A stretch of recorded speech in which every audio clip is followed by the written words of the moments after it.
sama DJ Doni. Gimana menanggapinya bang? Yang pertama, asas praduga tak bersalah atau presumption of innocence ya, itu diatur dalam Undang-Undang 48 tahun 2009 tentang kekuasaan hakim atau kewenangan hakim, bahwa setiap yang dituduh, ditersangkakan, didakwa bahkan sebelum ada putusan pengadilan yang ingkrah itu masih belum dianggap bersalah. Yang kedua, saya sama sekali tidak kenal dengan saudara kita yang di samping saya. Tidak kenal ya, sama sekali tidak kenal pada saat itu. Karena saya hanya kenal dengan pimpinan-pimpinan mereka. Karena di Persaudaraan Timur Raya ini kan ormas petir yang saya dirikan. Saya salah satu pendiri petir. Jadi salah satu pendiri petir dan juga kuasa hukum petir. Ya, Persaudaraan Timur Raya. Dari Papua, Ambon, Maluku, NTB, Sulawesi, bahkan Bali ya. Bahkan ada juga dari Kalimantan sebagian yang ikut bergabung dengan Persaudaraan Timur Raya. Ormas yang memang didirikan untuk guyup aja sih sebenarnya, bukan untuk cari ribut atau apa. Tujuan kami agar menyatukan anak timur. Waktu itu putra-putri Indonesia Timur kan sering berselisih ya. Padahal kita sama-sama dari timur, akhirnya kita gabung. Kita gabungkan itu menjadi organisasi ormas yang saya bentuk ya, bersama paman saya Haji Kojali ya, dengan om kami Om Alo ya, Om Alo dari timur NTT, dan saudara-saudara dari Bima lainnya. Nah kebetulan saya berdarah timur, nenek saya dari Maluku, dari Bone juga nenek saya yang satu dari Bone, kakek saya dari Bima. Jadi merasa terpanggil untuk membentuk ormas petir. Akhirnya saya dirikan bersama-sama sampai sekarang besar gitu. Dan kalau masalah adik kita yang di sebelah saya jalan itu peristiwa hukum waktu tahun 2023. Waktu itu kami mendampingi anggota ormas kami Persaudaraan Timur Raya pada saat itu berkelahi atau apa lupa saya, itu di Polres Jakarta Pusat ya. Jadi Polres Jakarta Pusat saya ditunjuk sebagai pengacaranya. Ada beberapa orang yang mau ditahan, tapi karena saya memberikan advice hukum dan memberikan pencerahan dan sangat kekeluarganya dengan pihak kepolisian selama saya bertugas sebagai pengacara, makanya alhamdulillah mereka dibebaskan. Pada saat itu mereka turun sekitar 150 orang di Polres Jakarta Timur, kalau nggak saya Polres Jakarta Pusat di Polres Jakarta Pusat dekat Sunter, 150 orang, dan saya hanya kenal sekitar 10 orang pimpinan-pimpinannya aja. Makanya ketika video viral hari ini dituduh oleh pihak-pihak yang katanya diteror katanya gitu, lalu dikait-kaitkan dengan saya kaget. Akhirnya saya tanya, ini siapa nih yang punya anggota? Bukan anak buah ya, karena saya nggak biasa memanggil anak buah, terlalu rendah sekali. Saya menganggapnya anggota atau saudara. Siapa yang punya saudara ini atau anggota? Oh, Bung Ongin. Ini saudara kita dari Maluku Utara. Oh, kampung nenek saya bilang. Ini orang dari kampung nenek saya di Maluku Utara, Ternate. Saya telepon lah Bung Ongin. Bung Ongin, mohon maaf Bung Ongin, ini ada yang viral pakai sepatu putih. Ini video ini kalau nggak salah tahun 2023, saya bilang gitu. Ya kakak, beta udah lihat, kata dia gitu. Adik-adik juga sudah viral, udah merasa terganggu katanya. Ya udah kalau gitu kita ambil langkah hukum. Kalau memang ini siapa namanya? Ada Marcel. Oh gitu, yang pakai sepatu putih. Ya, Marcel mana? Marcel kita. Ya udah saya minta nomor teleponnya. Saya telepon lah Marcel, adik kita. Adik Marcel, harusnya hari ini dia datang, cuman karena baru pulang dari gereja, tahu-tahu saudaranya meninggal, jadi dia nggak bisa datang. Tadinya dia mau datang, mau klarifikasi, tapi karena saudaranya meninggal, jadi dan kebetulan dia baru pulang dari gereja juga, proses selesai Natal kan. Akhirnya dia bilang sama saya, kakak mohon maaf, kakak wakili saja. Pokoknya beta tidak pernah melakukan apapun, apalagi pengemboman gitu. Saya bilang kalau kamu cara kerjanya seperti itu, berarti kita nggak mencirikan orang timur. Kalau kita orang timur kan datang aja gitu, ribut aja gitu kan, nggak perlu pakai lempar batu sembunyi tangan seperti itu gitu. Dan apalagi diri saya nggak pernah ribut-ribut kayak begitu, ngumpet-ngumpet gitu. Kalau nggak senang sama orang datang, bahkan saya pernah ngebakar rumah orang, saya bakar aja gitu kan. Kalau masalah di penjara kan urusan belakangan kan gitu. Kita merantau ini kan ya juga nggak takut juga gitu kan. Jadi artinya di sini bukan sifat kita, bukan cara kerja kita. Kalau seandainya kita itu datang lempar batu sembunyi tangan seperti itu, nggak ada. Ya, saya beberapa kali pernah bakar rumah orang juga, saya nggak pakai itu. Di Cengkareng saya pernah bakar rumah orang tahu saya kok. Saya nggak pernah pakai nyuruh orang karena saya single factor. Tuh. Dan orang-orang saya itu rata-rata saya bilang jangan begitu caranya. Kalau begitu namanya nggak gentleman. Enggak kakak, enggak. Beta enggak sama sekali karena waktu itu malam beta persiapan Natal katanya. Beta kan ini ada rekamannya, bisa didengar bersama-sama. Jadi saya bilang jangan begitu kalau ini, karena ini kan memalukan kita dan cara-cara seperti itu tidak boleh, saya bilang begitu. Karena biar gimana pun ini kan walaupun DJ Doni mencaci maki saya ya, walaupun si Salim Wijaya atau Salim Doer itu memaki-maki saya, si Debbie Ceper maki saya. Ya, saya anggapnya mereka mengkritik tapi kurang ajar gitu loh. Walaupun mengkritik tapi kurang ajar, dan juga nggak pantas juga untuk dikasih bom, masa kritik dikasih bom kan gitu, lucu. Dan saya juga sebagai masyarakat biasa juga, apalagi saya penegak hukum, saya menyayangkan kalau ada tindakan seperti itu. Dan harapan saya mudah-mudahan polisi mencari pelaku itu benar-benar sesungguh-sungguhnya. Kalau memang itu anggota saya ya yang dituduhkan seperti itu, ya udah diamankan gitu loh. Diamankan segera, kita dukung. Kita nggak bisa di Indonesia ini membiarkan anarkisme, nggak boleh juga gitu. Karena biar gimana pun itu kesalahan. Ini saya sudah. Selamat malam Ade. Assalamualaikum. Selamat malam. Ya ini kakak Firdaus ini. Beta pengacara. Ya. Ini kan beta mau tanya tentang video kita viral itu di media sosial. Kita itu Ade Marcel kan yang pakai sepatu putih itu difitnah itu. Nah, makanya kita kalau memang ini kita ambil upaya hukum Ade. Biar gak mau bias gitu. Biar kita jangan sampai diam saja gitu. Nanti seakan-akan kita benar di pihak kita. Karena video kita yang diambil oleh mereka untuk memfitnah.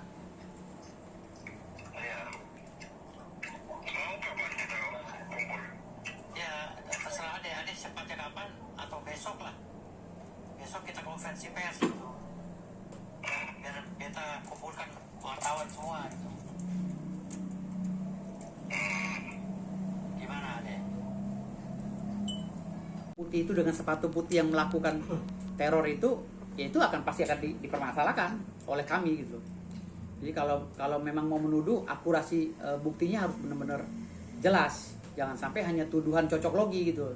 Karena sudah ada 7 orang yang saya laporkan hari ini, termasuk DJ Doni. Jadi DJ Doni, Salim Doer atau Salim Wijaya, Debbie Ceper, lalu ada beberapa akun juga, termasuk Presiden Netizen dan lain-lainnya. Itu 7 sudah saya laporin di Polres Tangsel. Dan saya nggak main-main. Jadi saya bilang, saya nggak tahu ya, kok bisa mereka itu jadi menghardik saya, mencaci maki saya, dan saya sebelumnya nggak kenal mereka. Dan saya nggak tahu akun mereka awalnya. Tapi ketika mereka awalnya ini memaki saya, si DJ Doni memaki saya dengan kata-kata yang, maaf ya, tai, goblok. Salim Doer juga tahu-tahu memaki saya, King Jower memaki saya dengan kalimat, loh ini siapa sih sebenarnya? Lalu si Debbie Ceper memaki saya. Setelah saya buka-buka TikTok mereka, Instagram mereka, ya Allah, nggak taunya bukan saya saja yang dimaki-maki, tapi menterinya Pak Prabowo. Bahkan Pak Prabowo dibilang harimau tua, Pak Prabowo dibilang kucing tua. Ibu Menteri Pariwisata dikatain bodoh apa segala. Ini ada videonya. Saya menangis ngeliat Ibu Menteri dikata-katain. Pak Bahlil Menteri Menteri SDM. Beliau biar gimana pun kan ketua umum Golkar yang masanya banyak, dikata-katai oleh mereka dengan kalimat yang nggak pantas sebenarnya. Miris saya. Lalu ketua PAN, ya Bang Julhas, dikata-katain, termasuk si apa yang ke Aceh pakai rompi itu siapa? Feral. Feral. Dikata-katain sama mereka dengan kalimat yang enteng-enteng aja, goblok, tolol, tai, bangsat, monyet. Ini kan kalimat yang nggak pantas. Kritik boleh mengkritik pemerintah, tapi jangan ngata-ngatain Pak Prabowo kucing tua, ya, jangan ngata-ngatain Ibu Menteri bodoh, tolol, jangan ngatain Pak Bahlil dengan kalimat yang nggak jelas, ya kan? Jangan ngatain Pak Julhas yang ini. Saya nih jujur, ya, saya kritik, saya orang kritis. Tapi kalau sampai ngatain kalimat kebun binatang, kotoran ke pejabat, janganlah bos, mereka lagi kerja. Ini Ibu Menteri loh, Ibu Menteri siapa namanya yang cewek itu? Dikatain dengan kalimat yang gak pantas. Ini saya mau menangis. Jadi maksud saya, udahlah, kalian tuh boleh mengkritik tapi jangan kayak begitu gitu loh. Pakailah adab. Tuh, boleh mengkritik, siapa sih yang larang mengkritik? Boleh, tapi jangan kayak begini. Contoh. Oh, lu lihat no, MBG tetap ada saat siswa libur Nataru, terus siswanya disuruh ambil di sekolah katanya. Tai, BGN tai. BGN tai. Ketua BGN tai. Ketua BGN bukan tai, bukan kotoran. Ketua BGN-nya ketua. Emang bener-bener ya, jongos Pak Presiden, ada yang becus, ya. Dari penyaluran bantuan sampai komunikasi ke masyarakat, semuanya amburadul. Jadi gini, pusat itu udah nyiapin dana siap pakai 1,6 T buat bencana di Aceh. Kacung-kacungnya menteri-menterinya Pak Prabowo katanya nggak ada yang becus, kerjanya nggak ada yang becus. Dari mulai awal ini bencana, baru mulai 1 hari mereka udah koar-koar ngancurin kabinetnya Pak Prabowo. Ini yang nyuruh siapa nih, manusia terlalu berani banget, siapa di belakangnya? Dari mulai 1 hari loh, Pak Prabowo itu bukan sangkuriang yang harus bikin candi 1001 candi 1 malam, gitu loh. Bukan sangkuriang yang sedang jatuh cinta dengan Kak Dedes. Pak Prabowo itu hanya orang biasa, dituntut untuk cepat. Bongkar. Apanya yang bongkar? Makanya ngelihat Bapak Prabowo dihina begitu, mohon maaf ya, saya nggak ada tendensi apa-apa, saya nggak ngarepin jabatan ya, karena saya udah kaya, saya udah banyak duit, dan saya udah banyak aset. Ya. Jabatan saya ketua umum advokat, jadi kalau saya ngomong begini jangan dibilang saya nyari jabatan, mohon maaf sekali lagi, saya garis bawahi. Tetapi saya dari 2009 mengikuti jejak Pak Prabowo dan mengawal Pak Prabowo. Siapapun yang mengganggu Pak Prabowo, apalagi baru 1 tahun menjabat, saya sikat. Ya, sampai titik darah penghabisan, saya sikat. Siapa saja yang mengganggu Pak Prabowo, itu saya garis bawahi. Nah sekarang saya di Pro Gibran, saya sikat juga yang ganggu Gibran. Ya, jadi artinya di sini saya menjaga mereka ini. Mereka baru menjabat setahun loh, baru digoreng-goreng kesana kemari, apalagi Mas Gibran. Dihantam sana, dihantam sini, difitnah. Pak Jokowi dihina, difitnah. Boleh kritik, boleh kritis, boleh. Kalian itu aktivis baru netes. Saya tuh tahun 98 di garda terdepan, bos. Yang ditembak pakai AK-47 tuh saya. Di Semanggi. Untung diselamatin sama marinir. Kalian tuh aktivis baru netes. Baru netes udah sosokan.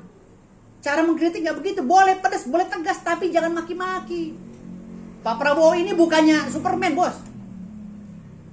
Baru 1 hari Pak Prabowo kena musibah di Aceh dan Sumatera, udah langsung digoreng-goreng, mau dipecah belah Pak Prabowo dengan Pak Jokowi. Dihantam lagi Mas Gibran, padahal pemerintah sudah segitu pedulinya dengan bencana. Ada strategi pemerintah menganalisa 9 komponen strategis. Ipoleh Sosbud Hankamnas Geodemokonsos. Nggak sembarangan kayak otaknya si Salim Doer. Nggak sembarangan kayak keinginannya otaknya si DJ Doni. Seperti si Debbie Ceper. Nggak sembarangan. Mereka punya analisa, punya intelijen. Mana yang taktis, mana yang strategis. Nggak langsung hantam kromo. Turunkan mesin, turunkan helikopter. Nggak kayak gitu. Lalu video Pak Prabowo diedit-edit, dipotong-potong. Akhirnya Ibu Menteri Pariwisata sedang menjelaskan keadaan, digoreng-goreng, dikatain tolol sama si rombongan ini. Dikatain bodoh, bego. Ini apa? Mengkritik macam apa ini? Gitu loh. Jadi saya mau nggak ada tendensi politik, gak ada apa. Saya murni Saya orang yang peduli, jangan ganggu Pak Prabowo deh. Ya, jangan ganggu dia baru setahun. Ini sekarang kerjanya Pak Prabowo ini udah kelihatan. Ya, udah kelihatan semua ya, Mas Gibran udah kelihatan, Pak Prabowo udah pelan-pelan, sabar, rakyat tuh sabar. Nanti pasti ada hasil yang terbaik. Kasih waktu Pak Prabowo bekerja. Oke, Bang. Terkait laporan Abang kemarin di Polres Tangsel ya, Bang ya? Ya. Itu mungkin pasal berapa, Bang, yang disangkakan? Ada pasal 30, junto pasal 46, 48 ya. Itu ada pasal 27, junto pasal 45, ada pasal 28 juga. Pokoknya ada 7 orang yang saya laporin, 7 akun ya. 9 kalau nggak salah semuanya, total 9. Itu ancaman hukum berkisar 6 tahun, 10 tahun sampai 12 tahun. Terkait laporan terhadap DJ Doni, itu kronologi mungkin seperti apa, Bang? Ya kronologinya kan begini. Waktu saya dengan anak debt collector yang nggak bisa kerja, akhirnya aplikasi ketuanya, ketua debt collector. Jadi ketua PPJPI namanya. Paguyuban Pekerja Jasa Keuangan atau Jasa Penagihan. Saya ketua umumnya. Tolong dampingi kami biar kami bisa cari makan. Kalau yang ilegal nggak ada izinnya kami ya mendukung. Tapi kalau yang legal tolonglah kami biar bisa makan. Oke. Saya ditunjuk jadi pengacara. Saya berbicara lah di situ. Ya kan? Saya telah menjadi pengacara. Tahu-tahu ya, saya lihat kok banyak orang yang mau jokin debt collector secara general. Boleh ya menjustifikasi si A ini merampas motor di jalan begini. Itu benar, kami dukung. Kalau ada yang merampas motor di tengah jalan tanpa surat yang lengkap, tanpa somasi, tangkap. Berarti mereka ilegal. Walaupun mereka ngatasnamakan debt collector. Karena debt collector ini ada yang izin, ada yang resmi, ada yang enggak. Tetapi jangan generalisir dong. Nah akhirnya pada saat itu saya melihat ada akun yang pakai foto polisi. Namanya Kombes Manang Subekti. Saya pikir dia itu polisi TikTok yang sering nipu-nipu cewek itu loh. Yang cewek-cewek apa yang di luar negeri, yang TKW apa segala itu, yang ditipu-tipu pakai baju polisi gitu. Saya pikir dia itu polisi bodong tadinya gitu loh. Akhirnya saya sindirlah dia. Sindir dia maksud saya itu biar Pak Kapolri ngelirik nih beneran gak sih, bukan apa polisi apa bukan gitu kan. Saya sindir, saya bahas begitu kan. Lalu muncullah dia, ternyata setelah rame ini saya dimaki-maki lah sama si DJ Doni dengan kata-kata ya tadi saya bilang tadi tai, goblok apa segala. Loh, saya bilang nih siapa nih DJ? Gitu loh. DJ siapa nih? Ya kan? Bukan DJ Doni, siapa sih? Salim Doer. Si DJ Doni masalah yang saya bilang siapa yang ganggu Prabowo dan Gibran akan saya sikat. Dia ngatain saya tai apa segala itu gitu loh. Lu mau sikat gue, lu mau sikat gue. Kata dia kan gitu. Lah, yang mau nyikat lu siapa? Kan saya bilang, kita rakyat sebagai rakyat ini pendukung presiden dan wakil presiden menjaga presiden dan wakil presiden agar negara ini tentram. Siapa saja mau ganggu mereka ya kan wajib dong dijaga oleh rakyatnya. Masa kita mau biarin kayak presiden Venezuela ini yang ditangkap oleh Amerika, rakyatnya diem aja. Berarti NKRI-nya mana kan gitu. Justru kita ini karena terima kasih pada negara, presiden dan wakil presiden kita jaga. Dianggapnya si DJ Doni yang salah tafsir ini, dianggapnya saya nantang semua orang. Kan saya bilang saya nggak nantang. Saya bilang saya jaga Pak Presiden Pak Prabowo, saya jaga Wakil Presiden Mas Gibran. Siapa saja yang ganggu saya sikat, termasuk Pak Jokowi yang ganggu saya sikat. Kenapa? Karena rasa terima kasih saya kepada Pak Prabowo, Mas Gibran, termasuk pada Pak Jokowi, mantan presiden kita. Biar gimana beliau ada harganya, biar ada jasanya gitu loh. Kalau digeneralisir begitu gimana kita? Tradisi seperti itu akan membangkitkan pengkhianatan bangsa dan akan menjadikan bangsa ini disintegrasi. Bisa perang saudara loh. Kalau kejadian seperti mereka ini dibiarkan, dianggapnya ini kebenaran, padahal ini pembenaran.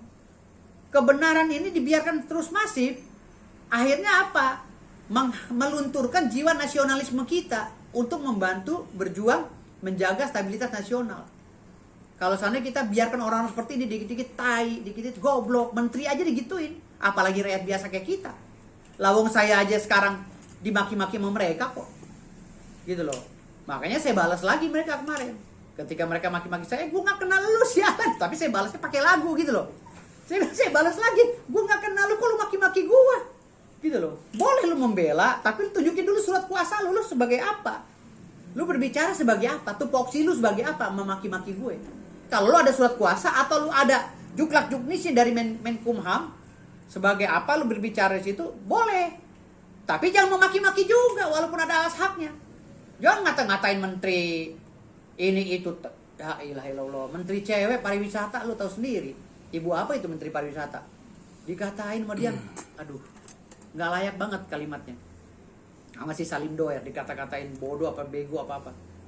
Emang Salim Doer itu pinter apa enggak sih? Kok ngata-ngatain orang semua bodoh-bodoh gitu? Rombongan mereka tuh pinter gak sih? Sampai ngata-ngatain Pak Prabowo itu kucing tua. Hah? Macan tua apa segala. Itu pada pinter gak sih? Nah ini gue minta sama Kapolri ya. Gue udah ngelaporin nih Pak Listio Sigit Prabowo yang saya sayangi dan saya hormati. Ya. Saya udah laporkan mereka di Polres Tangerang Selatan dengan beberapa laporan. Mohon dikawal Pak. Ini cyber, ini pemulihan KUHP, kita tes dengan laporan saya ini. Ya Pak ya. Masalah tuduhan mereka terhadap saya yang katanya saya ini otak daripada pelaku pemboman atau pembunuhan molotov yang ada di rumah DJ Doni. Demi Allah, demi Rasulullah, saya demi syahadat saya tidak pernah meminta kepada orang untuk menghancurkan DJ Doni dengan cara begitu. Kalau saya nggak senang sama DJ Doni, saya akan samperin rumahnya, saya datangin, saya gebukin dia. Kalau saya nggak senang, ya. Tetapi saya nganggap dia masih wajar-wajar aja, jadi debat biasa aja sama saya. Kalau dia ngatain saya katain lagi. Tapi kalau dia udah keterlaluan, saya datang, mau apa? Gebuk-gebukan nggak apa-apa, gitu loh. Orang saya track recordnya udah sering nyerang orang kok. Dari dulu, dari zaman saya bujangan, saya nyerang orang, saya bakar rumah orang aja udah pernah. Tapi saya nggak ngumpet-ngumpet, bakar aja, tinggal siram bensin, bakar, kenapa? Saya kan masuk penjara paling berapa ya kan? Gitu. Jadi cara-cara yang nggak elegan itu jangan dituduhkan kepada saya, ya. Tapi sekarang tidak begitu lagi saya. Ini dulu peristiwa dulu waktu saya bilang bujangan atau itu. Sekarang udah sadar, saya sudah jadi penegak hukum, jangan dipancing-pancing lagi. Tapi atas video abang yang viral itu ada sesuatu yang dirugikan nggak sih bang dari abang? Ya dirugikan lah, itu kan ilmu cocok logi namanya. Lewong saya jalannya tahun 2023 kok sama anak ini yang sebelah saya. Emangnya pabrik sepatu itu ada satu jualnya? Kalau ada keterangan dari pabriknya saya hanya jual satu sepatu, ya berarti dia. Nggak usah diperiksa lagi, berarti pasti dia karena jual sepatunya cuma satu itu doang. Karena ada dari pabriknya ngumumin, maaf, sepatu merek ini dan motifnya seperti ini hanya kami jual satu saja. Ini limited edition misalnya. Ah, gue yakin dia pelakunya sebelah gue. Tapi kalau dibilang sepatu cocok logi tahun 2026, sepatu ini 2023 dicocokin, nggak bisa bos. Biarkan polisi yang, kan polisi bisa nyadap handphone gue tuh. Ya kan, pasti polisi tahu tuh gue merintah siapa, pasti tahu lah polisi itu. Sadap aja handphone gue. Gue merintahkan nggak orang untuk gitu. Ya, jadi biarkan polisi bekerja. Mudah-mudahan polisi profesional. Saya yakin lah karena gue bangga dengan polisi kita kan. Makin hari makin keren ya dipimpin Pak Listio Sigit Prabowo. Jadi udah sekarang intinya orang-orang seperti ini harus segera dikarungin ya, dimasukin ke bui ya.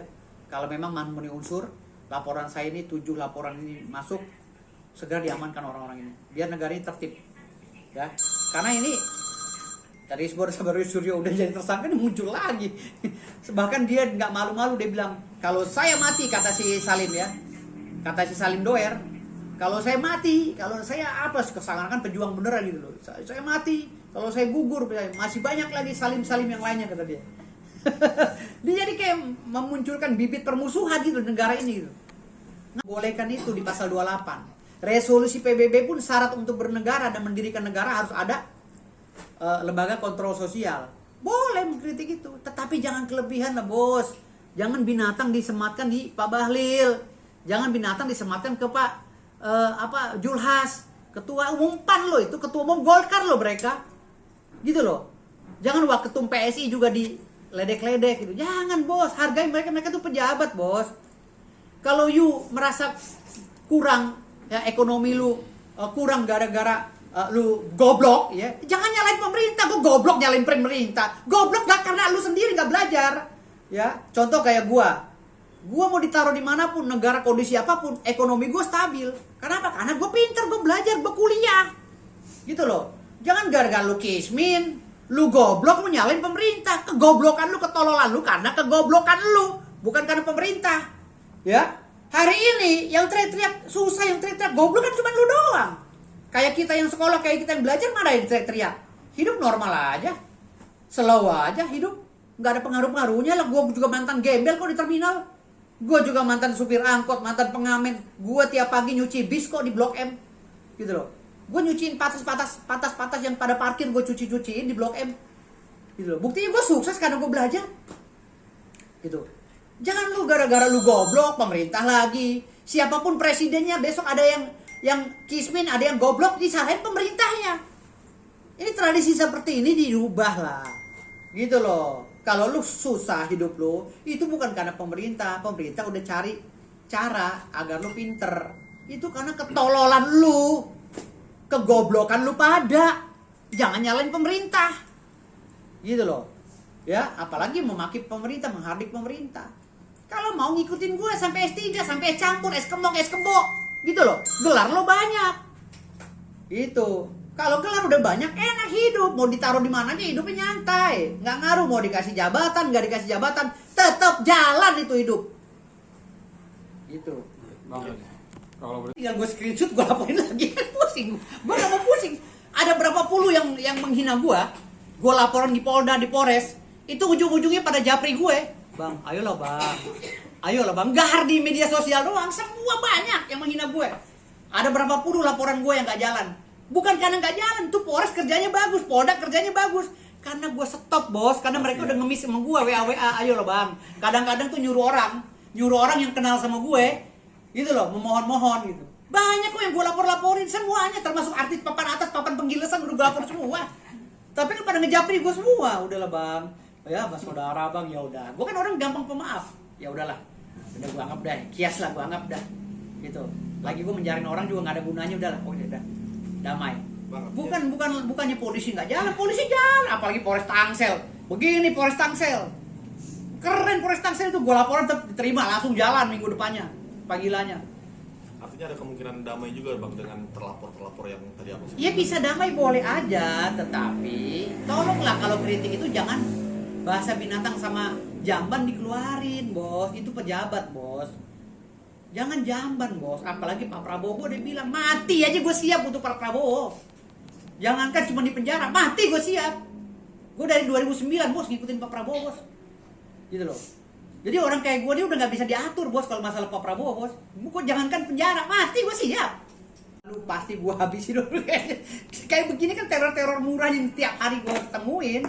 Karena gue kan vokal orangnya, jadi tiap hari itu gue pasti diteror. Dan gue bilang lu neror, gue teror lagi. Tempat lu di mana? Kan tinggal gue cari kalau lu berani. Nggak dikasih tahu alamatnya. Gak khawatir bang ada teror-teror seperti itu? Nggak ada. Bukti gue jalan di jalan biasa aja. Teror aja, paling teror bulat, teror dadar.